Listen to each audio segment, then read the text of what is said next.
Stinging nettles, everyone's least favourite plant.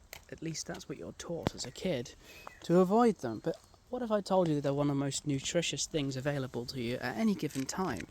They're full of vitamin A, B, K, they're full of potassium, magnesium, iron. They've got all sorts of anti-inflammatory properties. They're good for your digestion, and they're very soothing, and you can put them in all sorts of food and cook them a bit like a spinach. You're just going to have to harvest them. Now, how are you going to harvest them? With gloves, of course. But some other pointers. It's best to pick the top 4 to 8 leaves, the younger leaves. They won't have dried out as much, they won't be as bitter. And it's best not to pick the ones that are flowering. You can see that this one will flower soon, but for example, this is a nettle that has flowered, and it's not exactly going to be very tasty anymore, and sometimes it can lead to an upset stomach at times. But also, nettle does have a few lookalikes. Don't worry, they're all edible, technically.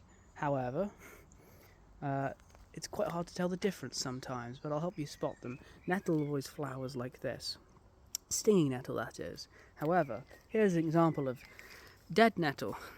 Looks pretty much the same, doesn't it? But if you look a little closer, it won't have hairs on the underside of its leaves. Not as much anyway. The stalks will have hairs, but not as accentuated, and it flowers in white. There's also a variant of this that flowers purple in such a similar way. Nettles are good for all sorts. You can use them to make tea, soup, various pastries, other little wonderful dishes. I even had some in phyllo pastry from a recipe that my Greek colleague sent me the other day. Apparently they use it all the time. Nettles are also incredible for soils. You'll often find them in disturbed land or brownfield sites or places that have recently had some digging involved. And what they do is they fix nutrients and silicates and all sorts back into the soils and help them recover. And when they die, they act as a great natural fertilizer. So, next time you think of swearing at a nettle after it stung you, remember, it's also doing a very good job.